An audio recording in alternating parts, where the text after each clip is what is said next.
रमैनी 51। जाकर नाम कहुआ रे भाई, ताकर काह रमैनी गाई।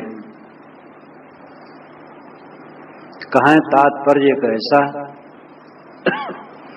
जस पंथी बोहित चढ़ी वैसा।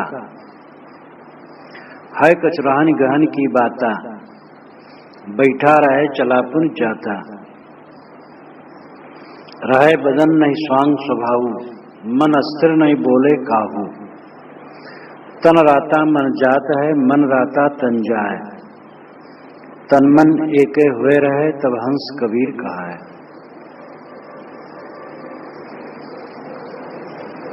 जाकर नाम कहुआ रे भाई, ताकर काह रमैनी गाई। सदगुरु कहते हैं कि जिसका नाम ही अकहुआ है, उसकी रमैनी कैसे गाई जा सकती है।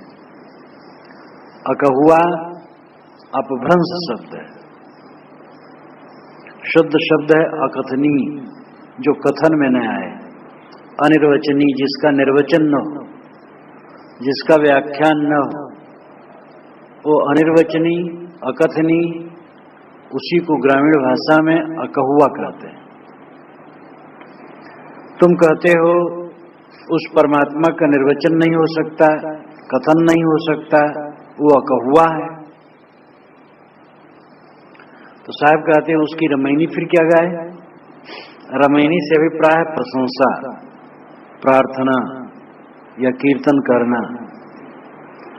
जो वाणी में आता ही नहीं है, उसकी प्रार्थना करने की क्या बात है। उसकी प्रशंसा, प्रार्थना, कीर्तन, वंदना करने का क्या तुक है, जो वाणी में नहीं आता।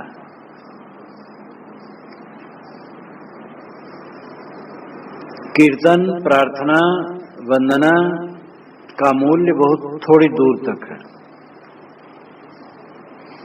जो परम तत्व की स्थिति है, वो कीर्तन का विषय नहीं है। कहें तात्पर्य कैसा, जस पंथी बोहित चढ़ी वैसा।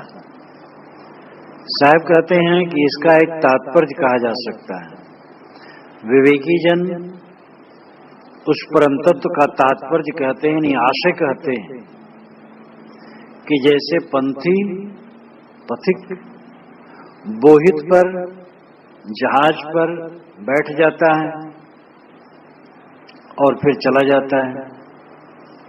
बैठा रहता है लेकिन चलता रहता है।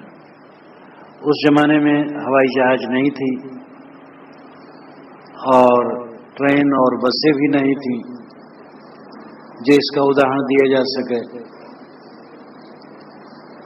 जल जहाज से लोग आते जाते थे दूर देशों में, या बैलगाड़ियों से आते जाते थे। बोहित पर, जहाज पर, नौका पर लोग बैठ जाते हैं, बैठे भी रहते हैं और चलते भी रहते हैं। परमार्थ तत्व का यही तात्पर्य है कि बैठ जाओ, स्थिर हो जाओ और फिर अपनी मंजिल पर पहुंच जाओ। दौड़ने से नहीं मिलेगा, बैठने से मिलेगा। मतलब खोजने से नहीं मिलेगा, स्थिर होने से मिलेगा। बाहर की मंजिल चल करके मिलती है, भीतर की मंजिल रुक करके मिलती है।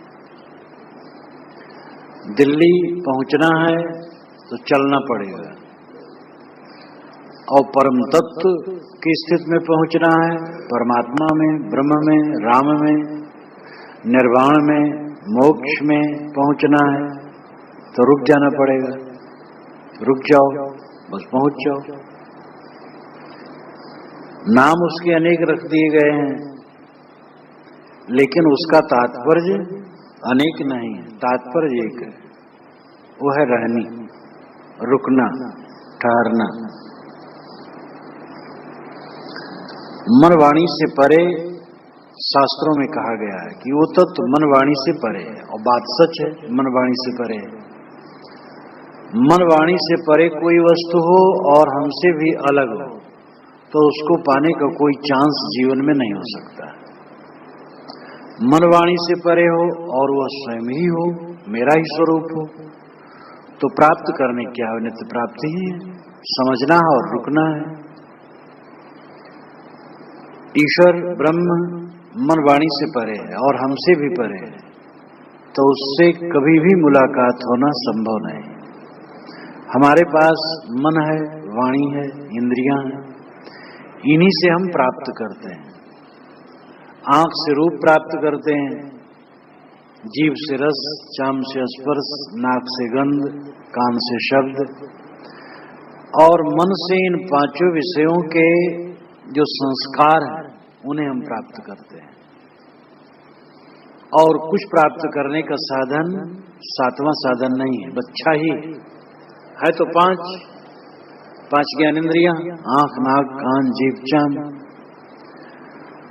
छठा, इन सारी इंद्रियों से प्राप्त विषयों का जो संस्कार है उसका ग्रहण होता है, वो छठी इंद्रिय मन कही जाती है। इसीलिए बौद्ध लोग षडायतन कहते हैं, छह आयतन, छह घेरे, छह इंद्रियां।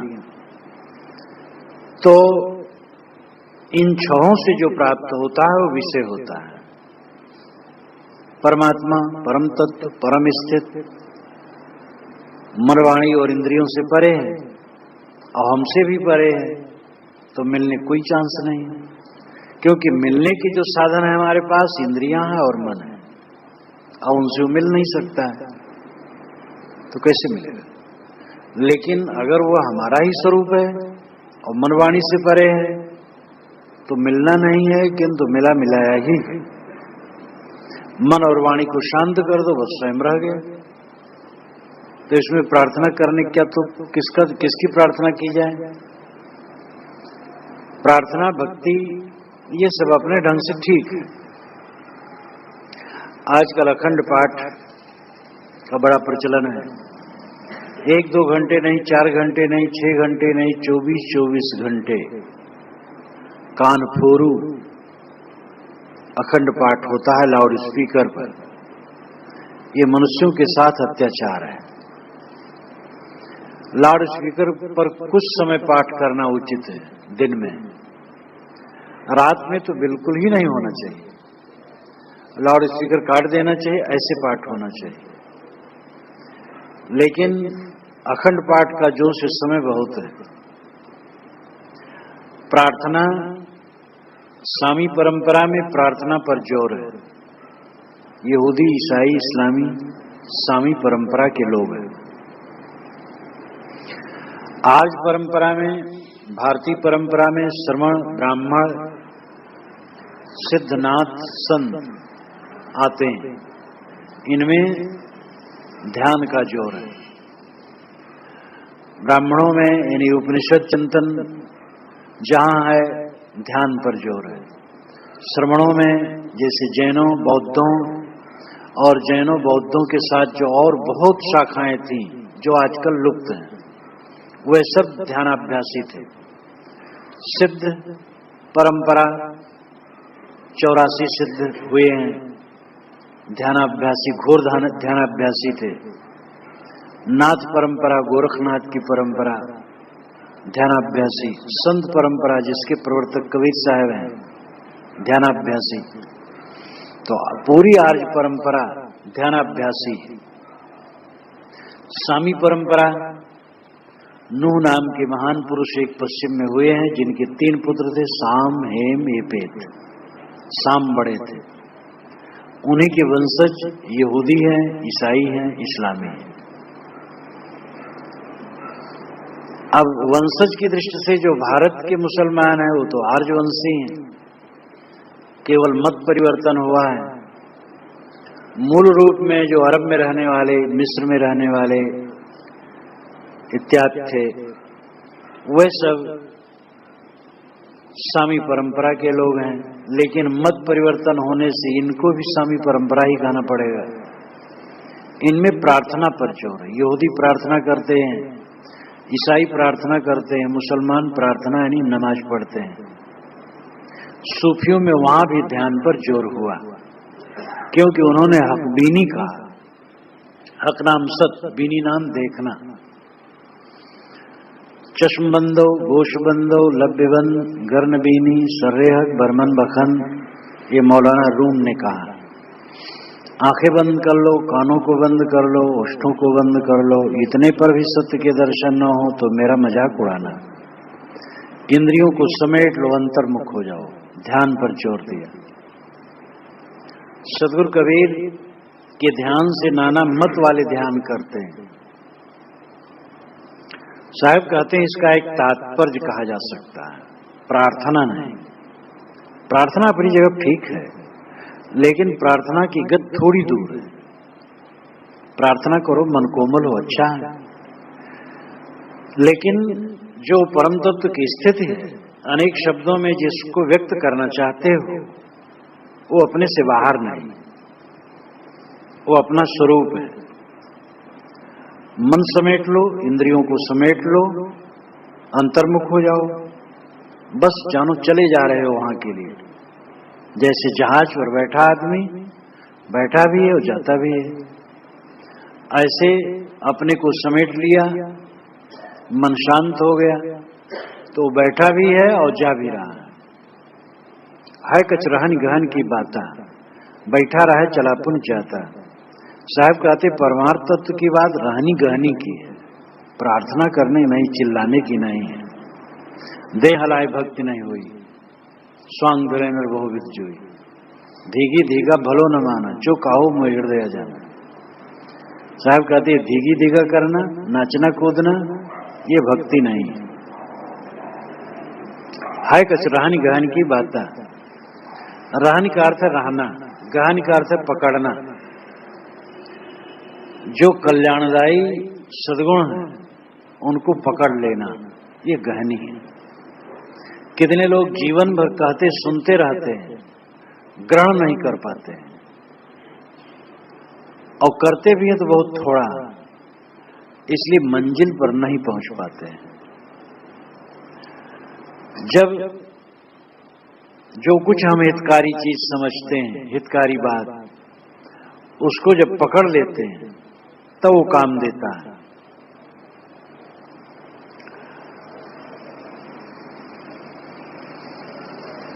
तत्वग्रहणी शक्ति, तत्व धारणा शक्ति, कल्पना शक्ति, अभिव्यक्ति शक्ति, ये चार शक्तियां प्रतिभा के अंग है। ज्ञान को ग्रहण कर लेना तत्वग्रहणी शक्ति है, उसको धारण कर लेना, न भूलना, तत्व धारणा शक्ति है। विवरण पूर्वक उसको सोच लेना कल्पना शक्ति, और अच्छे शब्दों में उसको साफ रूप से व्यक्त कर देना अभिव्यक्ति शक्ति। ये चारों शक्तियां जिसमें होती हैं वो प्रतिभावान माना जाता है। जो कल्याण की बातें हैं उनको पकड़ लेना गहनी। इस पर उदाहरण मैं दिया करता हूं। जब मीन बहादुर थापा जो सुप्रीम कोर्ट के जज रहे काठमांडू में, उनकी मेज पर भयान की वो कॉपी पड़ी थी, जगत में रहकर करिहो का। इस हेडिंग को देख करके एक मुवक्किल ने कहा, हुजूर मैं इसको लिख सकता हूं? कहे लिख लो। तो लिख लिया एक पंक्ति। मीन बहादुर ने कहा पूरा लिख लो। कहे इतने हमारा काम हो गया। जगत में रह के करिहो कहा, लिख लिया, और फिर कचहरी में कभी नहीं आया। अनुमान किया जाता है विरक्त हो गया। तो ग्रहण करने से थोड़ी बात में ही बहुत हो जाता है, न ग्रहण करे तो जीवन बीत जाए वैसे वैसे रह जाए। गहना पकड़ना, गहनी, जो सार तत्व है उसको पकड़ लेना, और रहनी का मतलब उसमें रहना, टिकना, ठहरना। है कच रहनी गहन की बात, बैठा रहे चला पुन जाता। जो रहनी गहनी में रहता वो बैठा रहता और फिर चला भी जाता है। पूर्ण विश्राम इसी जीवन में है और आगे भी भवव्याध की सर्वथा निवृत्ति है। हमारे जीवन का फल और कुछ नहीं है, एक ही है, संसार से निवृत्त हो जाए। ये पहुनई की जगह है या साधना की जगह। पहुनई का अनिष्ट तो कम अच्छा होता है, लेकिन एक ढंग से पहुनई है, पहुना हुआ है कि जो आवे और चला जाए, तो पहुनई है।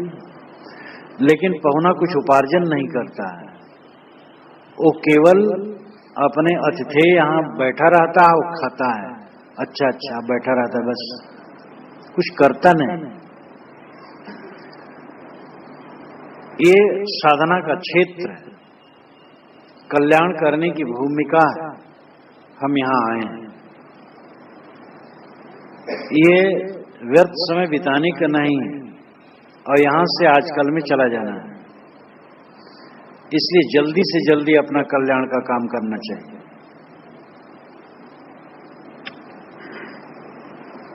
बैठा रहे चलापुन जाता, रहे बदन नहीं स्वांग स्वभाव, मन अस्थिर नहीं बोले काहू। रहे बदन नहीं स्वांग स्वभाव, बदन में स्वांग स्वभाव न हो। बदन शरीर, संस्कृत भाषा में बदन का अर्थ है मुंह, जो बदता है, बोलता है। यहां बदन का अर्थ है शरीर। रहे बदन नहीं स्वांग स्वभाव, बदन में स्वांग का स्वभाव न रखे। बहुत छापा तिलक, बहुत माला, बहुत रंग बिरंग कपड़े, चिटाचूक, बहुत भड़कीले वेश बना करके रखने की कोई जरूरत नहीं। स्वांग स्वभाव ठीक नहीं, सहज सादा रहो, सरल रूप से रहो। परमार्थ का वेश है वो भी सरल है। रहे बदन नहीं स्वांग स्वभाव, स्वांग का स्वभाव न। स्वांग नाम बनावटीपन, तो बनावटीपन न रखे। सहज जो वेश की मर्यादा है सहज रखे। मन अस्थिर नहीं बोले काहू। यहां अस्थिर शब्द है, अस्थिर का मतलब चंचल, ये अपभ्रंश है। स्थिर शुद्ध शब्द है। स्थिर में आ लगा देने से अस्थिर हो जाता है। अपभ्रंश में स्थिर को अस्थिर लिखते हैं। लोप को आलोप, वे कहां आलोप हो गए। आलोप का मतलब सामने जो हो, लेकिन लोप का आलोप अपभ्रंश में हो जाता है।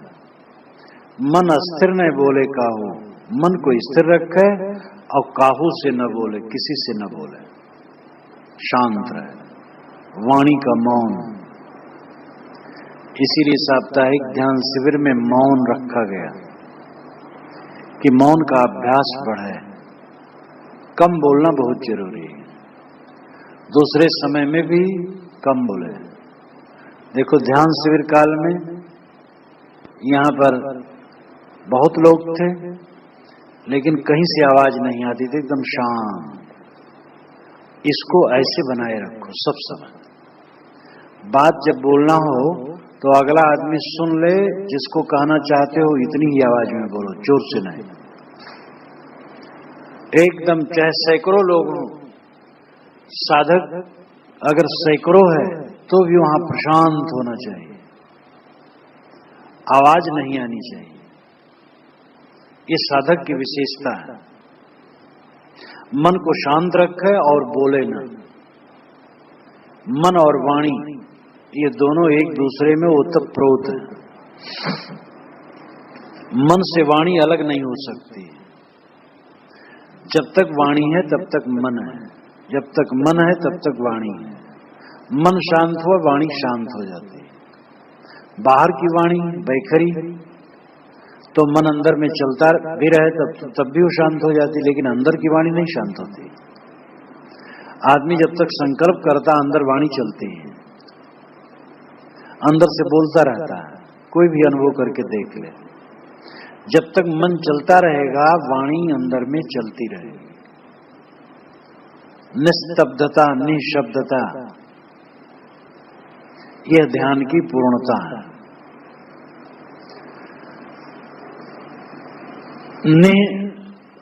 निस्तब्धता का मतलब है स्थिरता।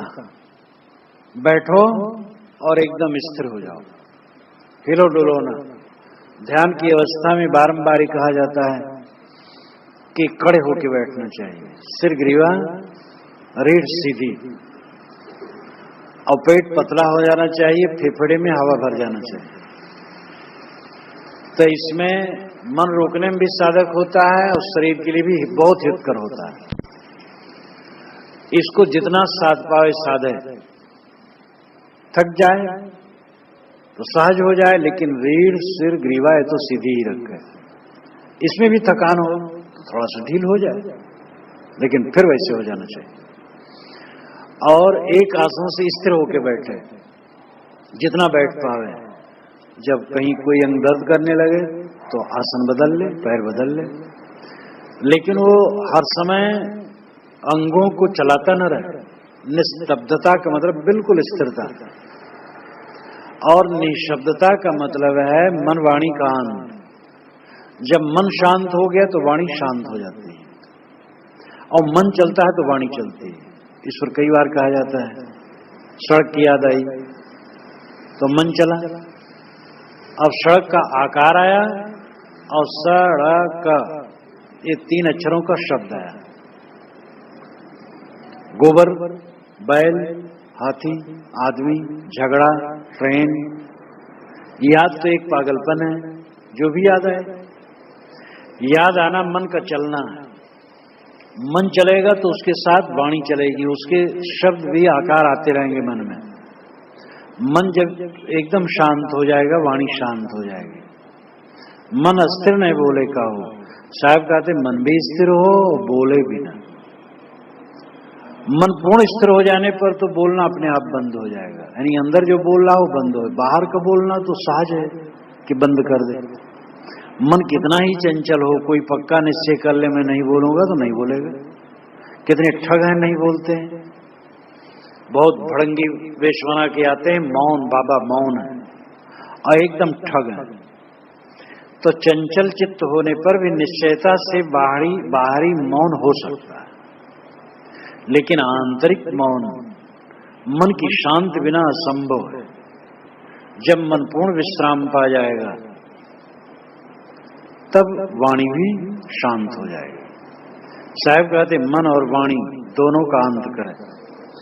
तन राता मन जात है, मन राता तन जाए। तन मन एके हुए रहे तब हंस कबीर का है। तन शरीर, राता आसक्त। जहां शरीर आसक्त है वहां मन जाता है। शराब में शरीर आसक्त है, इंद्रियां आसक्त है, तो मन वहां जाएगा शराब की दुकान पर। ऐसे और भी समझ लो, जहां इंद्रियां आसक्त है वहां मन जाएगा, और मन राता तन जाए। जहां मन आसक्त है वहां शरीर जाके खड़ा हो जाएगा। शराब में मन है, आसक्ति है, तो शराब की दुकान पर आदमी खड़ा हो जाएगा।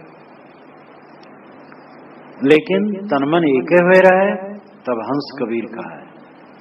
जब तन मन एक हो गया, एक होने मतलब है बस में हो जाना, एकाग्र हो जाना। शरीर भी वश है, इंद्रियां भी वश है, मन भी वश में है। जब तन मन इंद्रिय वश में हो गए तब हंस कबीर कहा है। कबीर साहब कहते तो वो व्यक्ति हंस कहलाता है। जिसका शरीर वश में है, मन वश में, वो हंस है। हंस एक सफेद पक्षी होता है। कल्पना है कि वो निर्जीर विवेक करता है। पानी दूध मिला हो तो उसमें चोंच मार देता है, दूध अलग हो जाता है, पानी अलग। दूध ले लेता है, पानी छोड़ देता है। ये तो सहज जाना जा सकता है कि खटाई छोड़ दो दूध में तो छेना बन जाएगा, और छेना निकाल लो, खा लो, पानी छोड़ दो।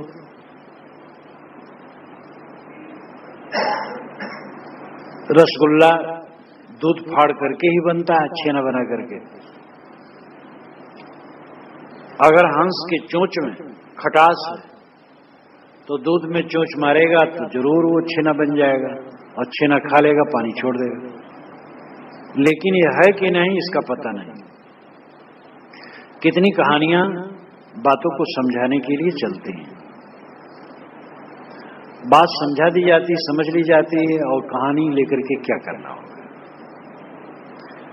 मनुष्य को हंस होना चाहिए, निर्क्षीर विवेकी, जड़ चेतन विवेकी, स्व पर विवेकी, आत्मा अनात्मा विवेकी, बंध मोक्ष विवेकी, ग्राह्य त्याज विवेकी। त्याज का त्याग करके जो ग्राह्य है उस सद्गुण स्वरूप स्थित उसको ग्रहण करे, वो हंस है। हंस का अर्थ अपने आप आत्मा है। संस्कृत में अहम सह और विसर्ग उड़ जाने से हंस शब्द निष्पन्न होता है। पहले कागज में अहम सह लिख लो, उसके पश्चात पहले वाला आ काट दो और अंतिम वाला विसर्ग, दो बिंदु जो खड़ा किया जाता है उसको काट दो, तब हो जाएगा हंस। अहंसा का आ और विसर्ग उड़ जाने से हंस हो गया है। अहंसा का अर्थ है वह मैं, अहम सह, अहम मैं, सह वह, मैं वह।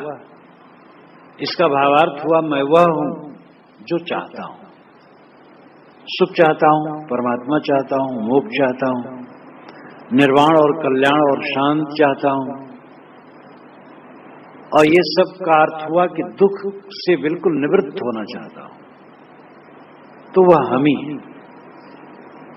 हम स्वयं पूर्ण काम, पूर्ण तृप्त, पूर्ण आनंद में, पूर्ण कल्याण में, पूर्ण सुख स्वरूप, पूर्ण ब्रह्म, पूर्ण राम, पूर्ण परमात्मा, हमें और कुछ खोजना नहीं।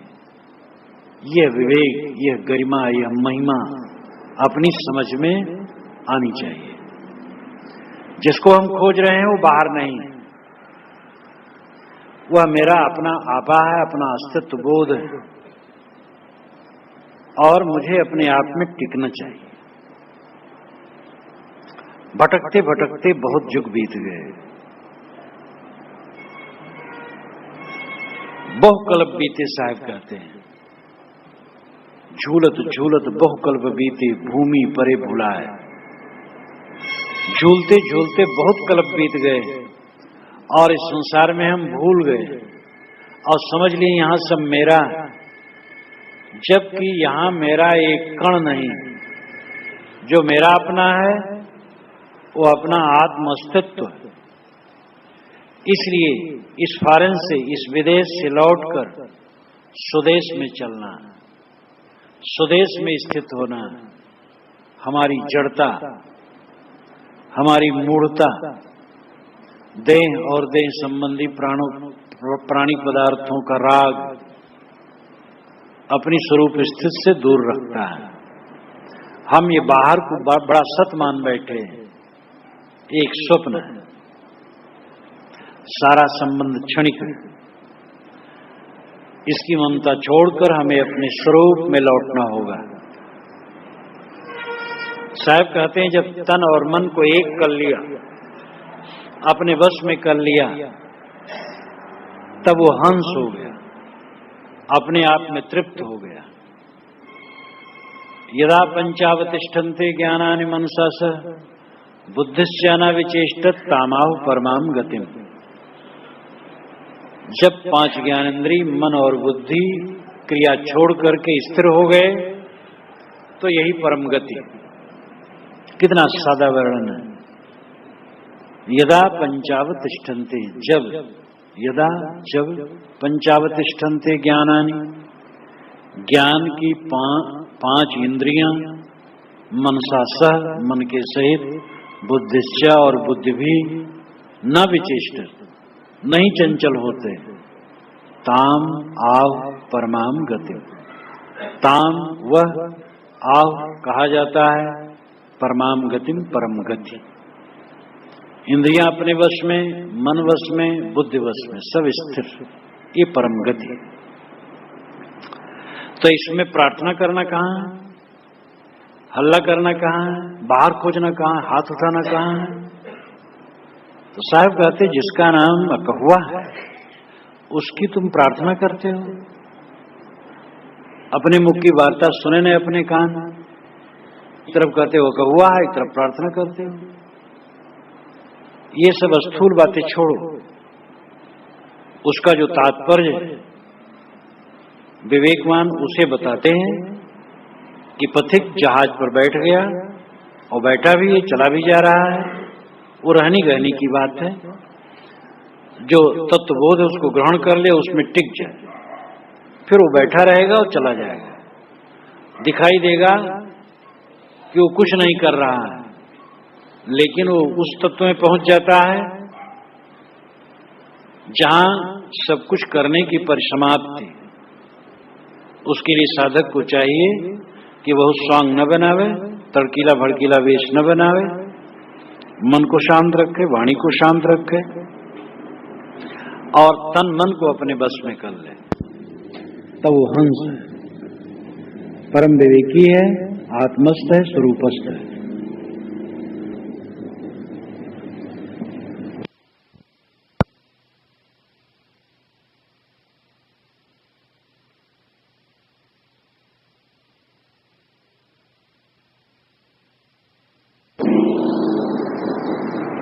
रमैनी 52। जय कारण शिव अजह वियोगी, अंग विभूति लाभो योगी। शेष सहस्र मुख पार न पावे, सो अब खसम सही समझावे। ऐसी विध जो मौका ध्यावे, छठे माह दर्श सो पावे। कौन्यो भाव दिखाई देई हों, गुप्त ही रहो स्वभाव सब लई हों। कहें कबीर पुकार के सबका वह विचार, कहा हमार माने नहीं कैसे छूटे ब्रह्मचार। साहब कहने में निर्भय थे, कथनी करनी रहनी सब उनकी ज्वलंत थी और भय नाम की कोई चीज नहीं थी, इसलिए कहने में कोई संकोच की बात ही नहीं थी। जिसको एक सुर से करोड़ों लोग मानते हैं, दुनिया जिसके निमेष उन्मेष से लीन होती और प्रकट होती है, ऐसा दुनिया जिस करोड़ों लोग जिसको मानते हैं, कबीर साहब उसकी वास्तविकता को कहने में जरा भी संकोच नहीं करते। जे कारण शिव अजह वियोगी, अंग विभूति लाभो योगी। जिस कारण से शिव आज भी वियोगी बने हैं और अंग में विभूति लगा करके योगी बने हैं और शेष सहस्र मुख से पार नहीं पाते हैं, सो उस बात को अब खसम सही समझावें। उस खसम, उस कुल मालिक को अब सही समझाने वाले गुरु लोग तैयार बैठे हैं। ये व्यंग है। जय कारण सुयोगी अजह वियोगी माना जाता है शिव आज भी, और वे वियोगी बने भटकते हैं। वियोगी कहते हैं जो प्रिय से बिछड़ा और उसकी वेदना में उत्पीड़ित हो, वो वियोगी। परमात्मा अलग है, वो मिला नहीं, ये वियोग है और यही विरह वेदना है। शिव उसके विरही, और आज भी वो विरही, आज भी वह उसे खोज रहे हैं। शरीर में विभूत लगा करके योगी बने हुए हैं। शेष कहते हैं कि 1000 फण वाले सांप थे, 1000 फण से उसकी प्रशंसा करते थे। शेष राजा हुए हैं नागवंशी के। नाग का मतलब सांप नहीं, नागवंशी राजा। नागपुर उन्हीं की राजधानी थी। भोगावती जहां हम लोग बैठे हैं, किसी काल में इसका नाम भोगावती था और ये नागवंशियों का था। वे सांप नहीं थे, मनुष्य थे। आज भी नागालैंड में, भारत के उत्तर और पूर्व कोण में छोटा सा प्रदेश नागालैंड है। नागाओं का लैंड नाम जमीन, भूमि। नागवंशी लोग सांप की पूजा करते थे, पेड़ और पत्थर की पूजा करते थे। दो के कारण से उनको नागवंशी कहते थे। एक तो प्राय ये लोग पर्वतों पर पहले बहुत रहे, पर्वत को नग कहते हैं। नग ना नाम नहीं, गा नाम गमन। जो गमन न करे, चले न स्थिर रहे, वो नग है पर्वत, और उस पर जो रहे वो नाग है। तो मूल रूप में ये पर्वतवासी थे, फिर फैल करके मैदानी भाग में रहने लगे, और फिर सांप को भी पूजते थे, पेड़ को पूजते थे, पत्थर को पूजते थे। इनको नागवंशी कहते हैं। नागवंशी बड़े सुसभ्य होते थे, बड़े सुसंस्कारित होते थे। उन नागवंशियों का राजा शेष था। उसके 1000 फण नहीं थे, ये तो अलंकार है। कहा जाता है विष्णु के ये मित्र थे, लेकिन वैष्णवों ने उनको सैया बना डाला। कहीं भी होता है, बौद्धों ने, जैनों ने इंद्र को बुद्ध और महावीर का प्रार्थना करने वाला बना डाला है। गोस्वामी जी ने इंद्र को, शिव को श्री राम का प्रार्थना करने वाला बना डाला है। अपने इष्ट के सामने दूसरे को झुकाने की प्रक्रिया, ये भक्त के अतिरेक का फल है, जिसमें सत्य का ज्ञान लुप्त हो जाता है और आदमी भटकाव में आ जाता है। शेष नागवंशियों के राजा थे और विष्णु के मित्र थे। महायात्रा गाथा में रांगे राघव ने इसको काफी रूप से लिया। तो कहते हैं कि शेष जी 1000 फण से उसका वर्णन करते, 1000 मुख से उसका वर्णन करते हैं। ये सब कहने का अर्थ है कि इतना कह करके भी कह नहीं पाते। शिव जी महायोगी, वे भी अभी उसको पाए नहीं, वियोगी, क्योंकि उसको मनवाणी से परे कहते हैं। यहां तक कह डाला गया उसके लिए, यस्या मतम तस्य मतम मतम यस न वेद स, अविज्ञातम विजानताम विज्ञातम अविजानताम। जो कहता है मैं जान गया, वो नहीं जाना। जो कहता मैं नहीं जाना, वो जान गया।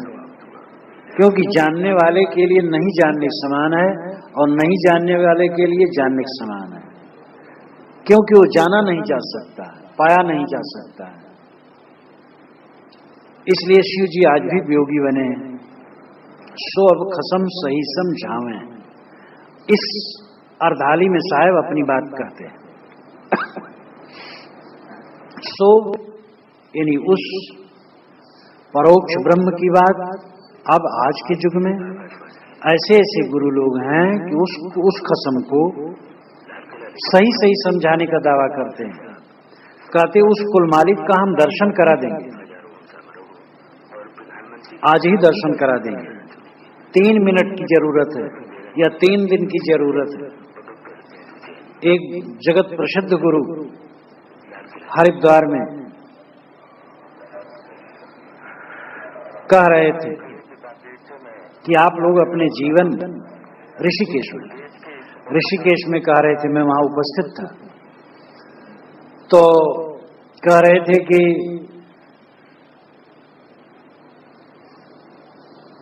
आपने अपने जीवन का बहुत सारा समय खत्म कर दिया है, 3 दिन मुझे दे दीजिए और 3 दिन में मैं उसमें पहुंचा दूंगा। कितना उनका धोखा था। देश विदेश के लोग बैठे थे, सब प्रश्न करते जाते थे और वे उत्तर दिया करते थे, सब ब्रह्म ही है, ब्रह्म नहीं का, चेतन का। महाराज मन विषयों में चला जाता है तो पहले हंसे, कहें सब ब्रह्म ही है, चेतन ही। उन्होंने फूल उठाया, कहा ये टहनी है, ये पत्ते हैं, ये फूल है, ये पराग है, सब रस से पूर्ण है। और रस कहीं कठोर हो गया है, कहीं कोमल है।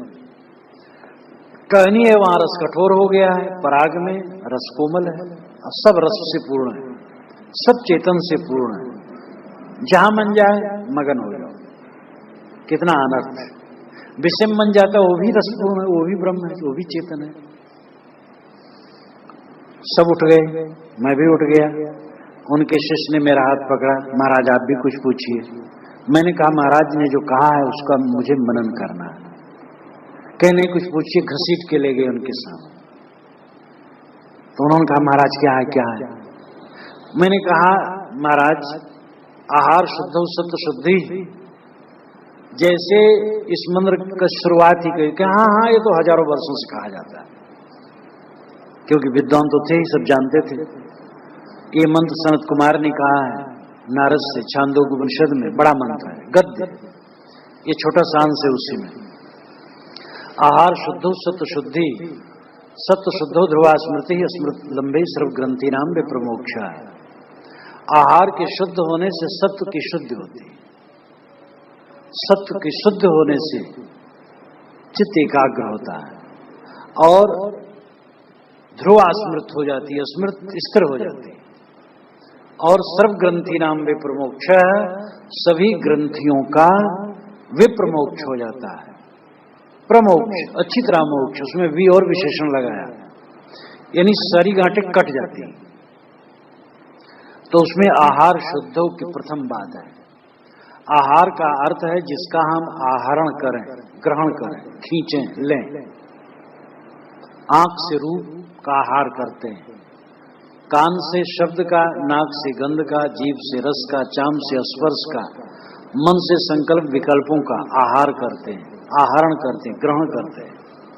जब ये सब शुद्ध हो जाए, ठीक देखें, ठीक सुने, ठीक खाएं, ठीक छुएं, ठीक सोचें, ठीक सूंघें, तब मन ठीक होगा, ऐसे नहीं। अब इस बात में उनकी सारी बातें खत्म हो रही थी, क्योंकि वो तो कह रहे थे जहां मन जाता वही चेतन समझ लो, भोग जोग बराबर, ग्रहण त्याग बराबर, कुछ जीवन में करना नहीं, समझ लो कि मैं आत्मा हूं, बस। तो जैसे मैंने कहा महाराज आहार शुद्ध सत्व शुद्धि का, हाँ हाँ आ रही है, तो हजारों वर्षों से कहा जाता है। बस 3 दिन का समय दीजिए। कैसा धोखा। साहब कहते हैं सो अब खसम सही समझा है। उस खसम को, उस ब्रह्म को आज के गुरु लोग सही समझाने का दावा करते हैं कि आज हम सही समझाएंगे नहीं, दिखा देंगे, दर्शन करा देंगे। ऐसे गुरु लोग बैठाते हैं आमने सामने, ब्रह्म निराकार है, हाँ निराकार है, कि हमारे तुम्हारे बीच में क्या है, कहीं निराकार है, बस ब्रह्म दर्शन हो गया, प्रत्यक्ष दर्शन। अब और भटकना है, कितना सरल है, कुछ ग्रहण त्याग नहीं करना, अब दर्शन हो ही गया तो और क्या करना है। ऐसी विधि जो मौका ध्यावे, छठे माह दरसो पावे। ऐसी विधि इस प्रकार से जो मौका ध्यावे, मौका मेरे को, यहां मेरे में सलई शर्त है, चिपका हुआ अर्थ है, ब्रह्म के लिए और गुरु के लिए। गुरु कहते हैं कि मेरे को इस प्रकार ध्यावे, मेरा ध्यान करे तो छठे माह दरसो पावे, छठे में मेरा दर्शन पाएगा। छठे नाम मन, 5 ज्ञानेंद्रिय, छठा मन है। 5 ज्ञानेंद्रियों से हम 5 विषयों को जानते, दुनिया में 5 विषय, छठा विषय नहीं। और इसीलिए 5 ज्ञानेंद्रिय के अतिरिक्त छठी इंद्रिय नहीं है। अगर छठा विषय होता तो छठी इंद्रिय होती।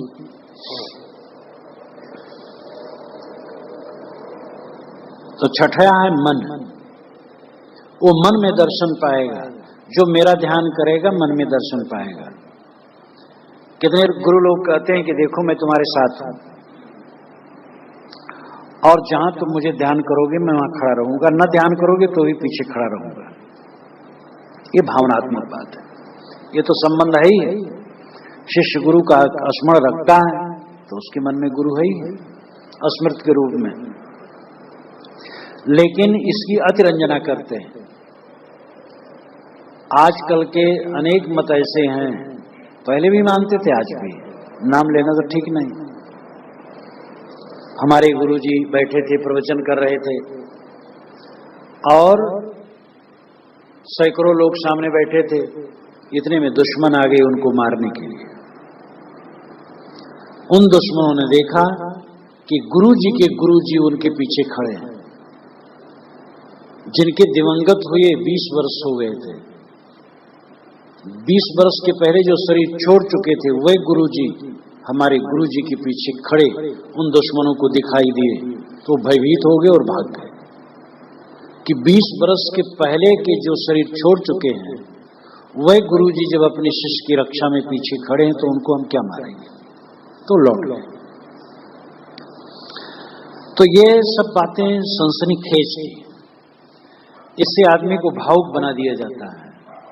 इसमें सुधार भी कुछ होता है जरूर, और दुश्मन लोग भयभीत होकर के थोड़ा दूर हो जाते हैं, लेकिन सत्य का बोध मिट जाता है, कारण कार्य व्यवस्था का बोध फिर नहीं रहता है, फिर जिज्ञासुओं को विवेक नहीं जग सकता है, और वे स्वयं अपनी विवेक दृष्टि वाले नहीं हो सकते। थोड़ा सुधार हुआ लेकिन सदा के लिए उनको जड़ बना दिया गया।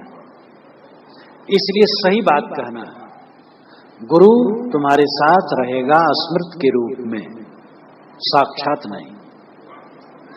गुरु का शरीर नहीं है तो भी अगर स्मरण है तो गुरु साथ में है, भावना के रूप में। जीवित है तो, मर गया तो, याद है तो स्मरण के रूप में साथ है, ये बात सच है। अब उससे प्रेरणा लो, लेकिन वो साक्षात आकर के खड़ा हो जाए यह संभव है। जीवित भी है, अगर वो दूर है तो याद से तुम्हारे पीछे नहीं खड़ा हो जाएगा। लेकिन गुरु लोग कहते हैं, अभी एक सज्जन आए थे तो उन्होंने कहा था कि मेरे गुरु ने दीक्षा जब दी थी तो कहा था शब्द और ज्योति का ध्यान करना, और अगर इसको तुम दूसरे को बता दोगे तो ये मेरे पास लौट आएगा। तो अब इधर की पुस्तकें खूब पढ़ते हैं, इस सिद्धांत में रम गए हैं, तो कहते थे मैं तो समझ गया उनके पास वो नहीं लौट सकता है, क्योंकि वो तो मेरा विषय है। शरीर में आवाज होती है, उसको मैं सुनता हूं, तो आवाज कहां चली जाएगी?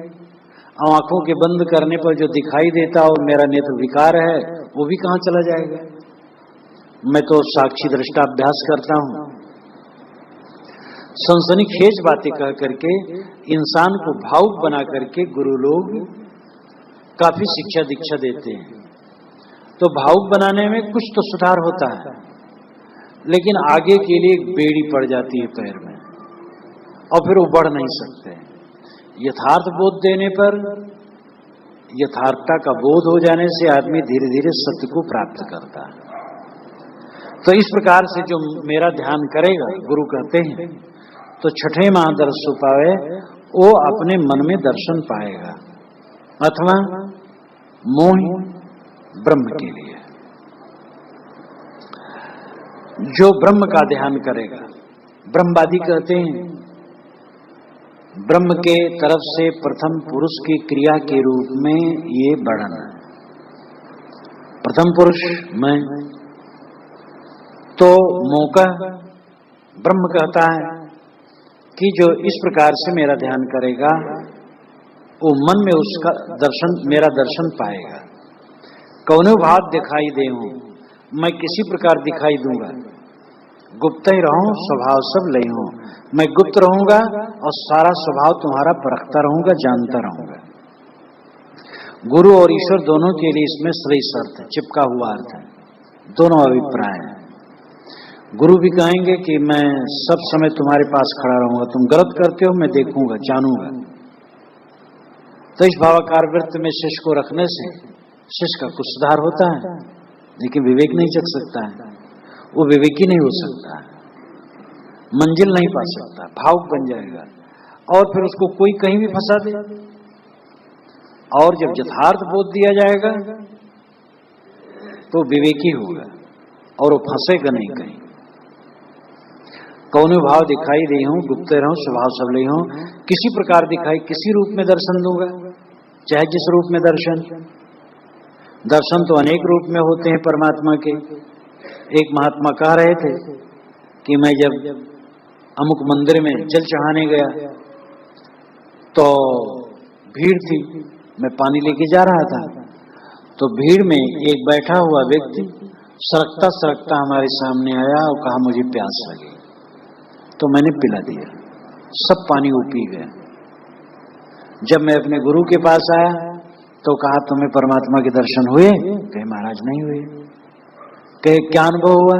कहे महाराज अनुभव किया हुआ, भीड़ में गया तो जब मैं तो शिव जी के पास पहुंचा नहीं, पहले ही भीड़ में एक आदमी बूढ़ा वो बैठा बैठा सरक रहा था, आगे वो प्यासा था, उसको पिला दिया, बस लौट आया कि वही परमात्मा था।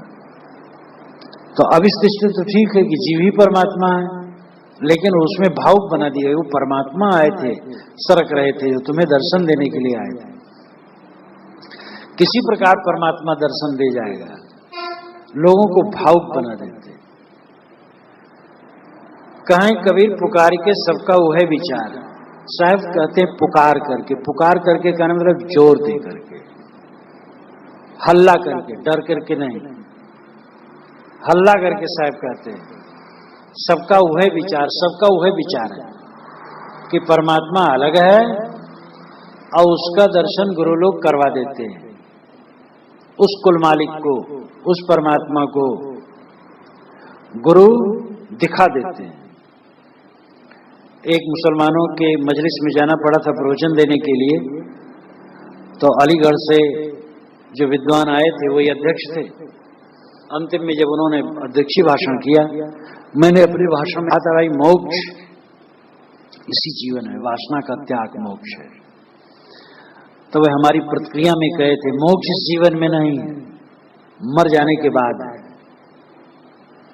और मर जाने के बाद जब स्वर्ग में पहुंचोगे, तुम्हारी आंखें ऐसी हो जाएंगी, तुम ईश्वर को देखोगे।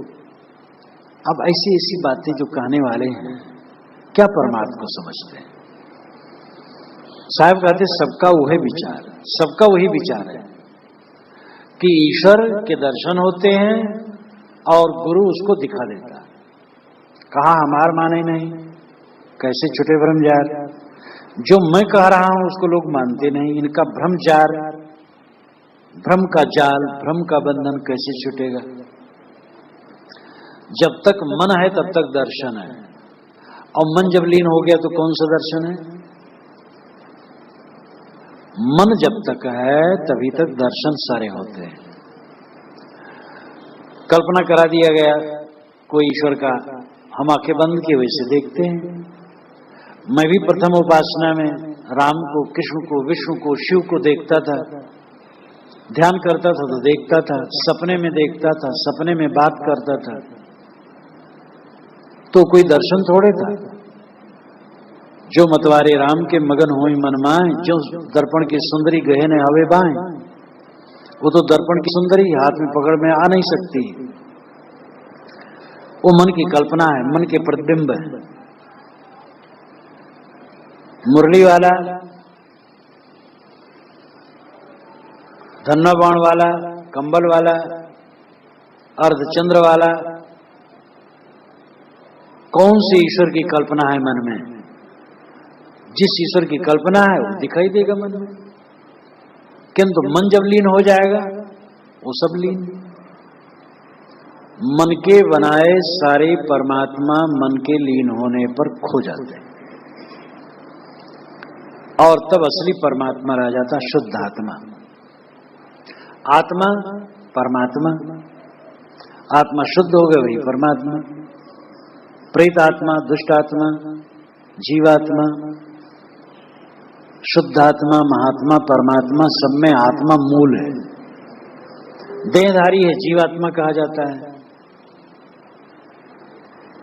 अशुद्ध स्वभाव का है, दुष्ट आत्मा कहा जाता है। शुद्ध स्वभाव का है, शुद्ध आत्मा कहा जाता है। महान हो गया, महात्मा कहा जाता है, और एकदम धुल गया, परमात्मा कहा जाता है। तो मन के समाप्त होने पर परमात्मा है, असली परमात्मा, स्वयं शेष अपना आप स्वरूप। जब मन समाप्त हो गया तो क्या रहा? शुद्ध चेतना और शांति, और कुछ नहीं रहता। जब तक मन चलता है तब तक विषय पदार्थ रहते हैं, या किसी ईश्वर की कल्पना कर लो तो वो रहता है। हमारे चारों तरफ ईश्वर व्याप्त है, इस प्रकार की धारणा भी मन ही है। कोई आकार ग्रहण करना मन ही है। जहां तक मन है वहां तक त्रिगुणात्मक जगत है। त्रैगुण विषया वेदा निस्त्रैगुणो भवार्जुन, निर्द्वंदो नित्य सत्वस्थो निर्योक्षेम आत्मान। ये श्री कृष्ण ने अर्जुन को समझाते हुए कहा, त्रैगुण विषया वेदा, ये समस्त वेद त्रिगुण को प्रकाशित करते हैं, बताते हैं। त्रैगुण विषया वेदा निस्त्रैगुणो भवार्जुन। अय अर्जुन, तुम वेद के उपदेश रूपी त्रिगुण के जाल से ऊपर उठ जाओ। निर्द्वंदो नित्य सत्वस्थो निर्योगक्षेम आत्मवान। निर्द्वंद हो जाओ, सुख दुखान लाभ की चिंता न रहो। निर्द्वंदो नित्य सत्वस्थो, नित्य सत्य में स्थित हो जाओ। निर्द्वंदो नित्य सत्वस्थो निर्योगक्षेम, योग क्षेम से भी ऊपर हो जाओ। योग नाम संग्रह, क्षेम नाम रक्षा। संग्रह और रक्षा की चिंता से भी ऊपर उठ जाओ। और आत्मवान, आत्मवान बनो, आत्मस्थित बनो, आत्मविद बनो, आत्मलीन बनो।